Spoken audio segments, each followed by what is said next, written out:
नमस्कार नेपाली मित्रों। दोस्तों, नेपाल बहुत बुरी कदर फंसने वाला था और इतना बुरी कदर फंसने वाला था कि नेपाल के हाल उत्तरी कोरिया जैसे हो जाते। लेकिन अचानक से नेपाल ने सही डिसीजन ले लिया और नेपाल फंसते फंसते बच गया।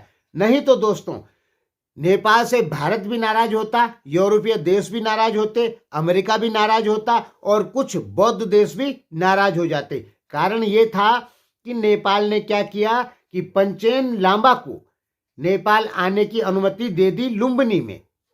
इससे अमेरिका, भारत, यूरोप और कुछ बुद्ध देश बुरी तरीके से नाराज हो गए। कारण ये है कि चीन ने क्या किया कि दलाई लामा का उत्तराधिकारी पंचेन लामा को घोषित कर दिया, लेकिन दुनिया ने इसे नहीं माना। दुनिया कहती है कि दलाई लामा अपना उत्तराधिकारी स्वयं घोषित करेंगे। अब अगर नेपाल पंचेन लांबा को लुम्बिनी में बुलाता तो यानी नेपाल द्वारा पंचेन लांबा को मान्यता दे दी गई दलाई लामा का उत्तराधिकारी के रूप में। इससे क्या हो जाता, सारे देश यानी अमेरिका, यूरोप, भारत जैसे देश नेपाल से नाराज हो जाते, क्योंकि जबरदस्त टक्कर चल रही है चीन भारत के बीच में, चीन यूरोप अमेरिका के बीच में दलाई लामा के उत्तराधिकारी को लेकर। अब अगर नेपाल पंचेन लांबा को दलाई लामा का उत्तराधिकारी घोषित करता तो नेपाल भी मुसीबत में फंस सकता था, क्योंकि तब अमेरिका, भारत, यूरोप ये देश नेपाल से नाराज हो जाते। आपको पता होना चाहिए कि नेपाल की अर्थव्यवस्था भारत, अमेरिका, यूरोप या कुछ अरब देशों पर निर्भर है, चीन पर बिल्कुल नहीं। यानी चीन से यदि नेपाल का रिश्ता समाप्त हो जाता है तो नेपाल पे कोई फर्क नहीं पड़ेगा, लेकिन भारत से, अमेरिका से, यूरोप से नेपाल के संबंध खत्म हो जाते हैं तो नेपाल में 1 किलो चावल का दाम 400 रुपये भी हो सकता है, 500 रुपये भी हो सकता है। यानी पूरी तरीके से आर्थिक संकट में नेपाल फंस सकता है। यदि भारत, अमेरिका, यूरोप ने नेपाल पे सैंक्शन लगा दिए तो चीन के नेपाल पे सैंक्शन लगाने से नेपाल पे कोई फर्क नहीं पड़ता, क्योंकि नेपाल की इकोनॉमी ज्यादा से ज्यादा भारत पे डिपेंड है, फिर अमेरिका, यूरोपीय देश और अरब देशों पे डिपेंड है, चीन पर नहीं। तो अब अगर नेपाल पंचेन लांबा को नेपाल में बुलाता, उसको दलाई लामा का उत्तराधिकारी की मान्यता दे देता, तो सारे देश नेपाल से नाराज हो जाते, भारत, यूरोप, अमेरिका, यहां तक कि कुछ अरब देश भी, कुछ बौद्ध देश भी, क्योंकि ये पंचेन लामा को दलाई लामा का उत्तराधिकारी नहीं मानते हैं।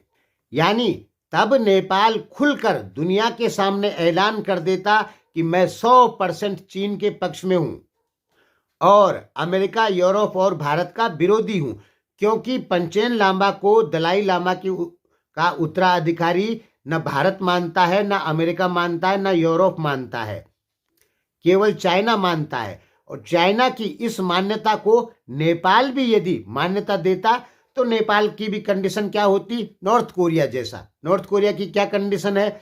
नॉर्थ कोरिया की ये कंडीशन है कि चाइना बोलेगा कि नॉर्थ कोरिया मिसाइल टेस्ट करो तो नॉर्थ कोरिया करेगा। नॉर्थ कोरिया इतना फंसा हुआ है कि चाइना जैसे बोलेगा वैसे ही नॉर्थ कोरिया करेगा। अगर आप सीधा देखें कि तो नॉर्थ कोरिया चीन का एक अघोषित उपनिवेश है और नॉर्थ कोरिया चीन पर ही डिपेंड है, 2-4% रूस पर। तो नेपाल यदि खुलकर पंचेन लांबा के समर्थन में आता तो नेपाल के लिए बड़ी दिक्कत हो जाती, सारे देश नेपाल से नाराज हो जाते और नेपाल को चीन पे डिपेंड रहना पड़ता। और फिर वही बात हो जाती, चीन बोलता है बैठो तो बैठते नेपाल के नेता, चीन बोलता है खड़े हो जाओ तो खड़े होंगे नेपाल के नेता। यानी पूरी तरीके से नेपाल चीन पे निर्भर हो जाता, क्योंकि नेपाल की इस गलती को न भारत माफ करेगा, न अमेरिका माफ करेगा और न ही यूरोपीय देश माफ करेंगे, जहां से कि नेपाल की अर्थव्यवस्था चलती है। देखिए दोस्तों, सच को जानिए, ठीक है, झूठ मत जानिए। नेपाल की मीडिया झूठ पे चलती है, केवल चीन की जय जयकार पे चलती है। दोस्तों, चीन की जय जयकार करके नेपाल नहीं चलेगा। नेपाल चलेगा काम करके, पैसा कमा के, उत्पादन बढ़ा के और सभी देशों से अच्छे संबंध बना के। लेकिन नेपाल में ये स्थिति हो गई है कि नेपाल के पहाड़ी समुदाय के लोग चाह रहे हैं कि नेपाल भारत से भी संबंध तोड़ दे, अमेरिका से भी तोड़ दे, यूरोप से भी तोड़ दे। तो आप खुद सोचिए कि जब नेपाल भारत से संबंध तोड़ देगा, अमेरिका, यूरोप, इन देशों से संबंध तोड़ देगा, तो नेपाल में पैसा आएगा कहां से? तब नेपाल को हर चीज के लिए चीन पे डिपेंड होना पड़ेगा। नेपाल में चीन समर्थक इतने ताकतवर हो गए हैं कि उन्होंने नेपाली जनता का ऐसा ब्रेन वॉश कर दिया है कि नेपाल की जनता आज कहती है कि भारत से संबंध तोड़ो, जापान से संबंध तोड़ो, अमेरिका से संबंध तोड़ो, यूरोप से संबंध तोड़ो और केवल चीन से संबंध बनाओ। तो चीन से संबंध बना के नेपाल में किसी प्रकार का कोई अर्निंग, पैसे का स्रोत नहीं हो सकता है, क्योंकि चीन नेपाल से कुछ नहीं खरीदता, 10-20 करोड़ का सामान खरीदता है सालाना। और नेपाल हर चीज चीन से नहीं मंगा सकता, क्योंकि अगर पेट्रोल चीन से मंगाना हो तो वो पेट्रोल पहले साउथ चाइना सी के माध्यम से चाइना जाएगा, वहां से फिर वापस नेपाल आएगा, यानी 11,000 किलोमीटर दूरी से तब नेपाल में पेट्रोल आएगा। इस समय नेपाल में क्रूड ऑयल आता है 2,000-3,000 किलोमीटर दूरी से, यानी अरब से भारत आता है, भारत से नेपाल जाता है, यानी तब नेपाल में पेट्रोल भी बहुत महंगा हो जाएगा। रक्सौल या भैरवा जो नेपाल की सीमा भारत से लगती है, वहां से काठमांडू की दूरी कितनी है? 200, 300, 400 किलोमीटर। लेकिन जब चाइना से नेपाल में सामान आएगा तो 4,000 किलोमीटर दूर है। मेनलैंड चाइना जो है नेपाल से 4,000 किलोमीटर दूर है। नेपाल जब वहां से सामान मंगाएगा तो वो बहुत महंगा पड़ेगा। तो नेपाल के यदि भारत से संबंध खराब हो जाते हैं, अमेरिका से संबंध खराब हो जाते हैं, ये देश नेपाल पे सैंक्शन लगा देते हैं कि नेपाल को कुछ नहीं देंगे, कुछ नहीं लेंगे, तो नेपाल की हालत श्रीलंका से भी ज्यादा खराब हो जाएगी। तब हर सामान चाइना से मंगाना पड़ेगा पहाड़ी रास्तों से, और वो सामान बहुत महंगा हो जाएगा। यानी नेपाल में सभी वस्तुओं का जो मूल्य है वो लगभग 2 गुना 3 गुना बढ़ जाएगा। इसीलिए आपने देखा होगा कि नेपाल सरकार की इतनी हिम्मत नहीं हुई कि पंचेन लांबा को नेपाल बुला सके। पहले तो नेपाल ने बोल दिया, लेकिन बाद में मना कर दिया, क्योंकि नेपाल सरकार इस बात को जानती है कि इससे अमेरिका, भारत जैसे देश नाराज हो जाएंगे। तो ये सही समय पे सही फैसला लिया नेपाल सरकार ने। देखिए, दलाई लामा का उत्तराधिकारी घोषित कौन करेगा? वो स्वयं दलाई लामा करेंगे। नेपाली कहते हैं कि दलाई लामा रा के एजेंट हैं, CIA के एजेंट हैं, यानी अमेरिका के एजेंट हैं। ये नेपाली लोग 100% गलत कहते हैं। दलाई लामा का अपना देश चीन ने कब्जा कर दिया। अब दलाई लामा अपना देश वापस चाहते हैं, तो नेपाली लोग चीन का समर्थन कर रहे हैं कि दलाई लामा CIA का एजेंट है। अरे भाई, दलाई लामा का पूरा देश चले गया चीन के कब्जे में। भारत ने शरण दे रखी है दलाई लामा को। नेपाल की तो इतनी भी हिम्मत नहीं हुई कि दलाई लामा को शरण दे।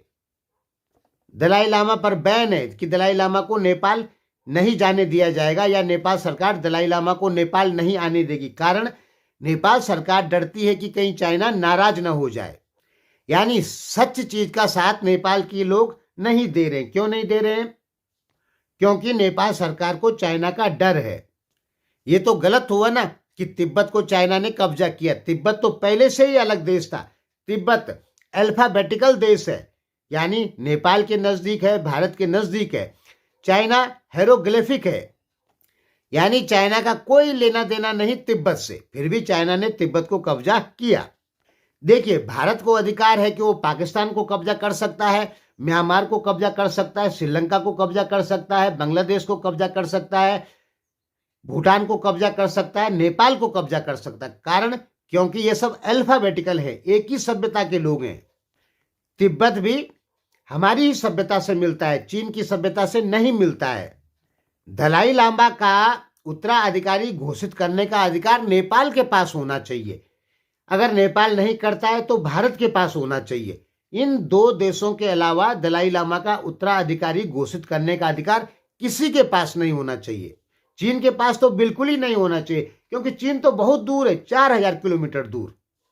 मेनलैंड चाइना जो है, नेपाल की सीमा से चीन नहीं सड़ता है, नेपाल की सीमा से तिब्बत सड़ता है। तिब्बत अलग देश है जिसपे चाइना का कब्जा है, लेकिन नेपाल के लोग इसे स्वीकार नहीं करते। और नेपाल के लोग तर्क देते हैं कि भारत ने सिक्किम पे कब्जा किया। अरे भाई, सिक्किम और भारत एक ही कल्चर है, एक ही सभ्यता है। चलिए जो भी है, लेकिन नेपाल का ये बिल्कुल सही फैसला था कि सही समय पे पंचेन लामा का दौरा रद्द कर दिया, नहीं तो नेपाल के लिए बहुत बड़ी मुसीबत खड़ी हो जाती। नेपाल के लोग इस चीज को नहीं समझ रहे हैं। नेपाल के लोग सोच रहे हैं कि नेपाल सरकार ने गलत काम कर दिए। अपनी सरकार को नेपाल के लोग दोष दे रहे हैं। देश कैसे चलाना है ये आम आदमी नहीं जानता, ये सरकार जानती है। तो नेपाल सरकार ने सही समय पे सही फैसला लिया। धन्यवाद।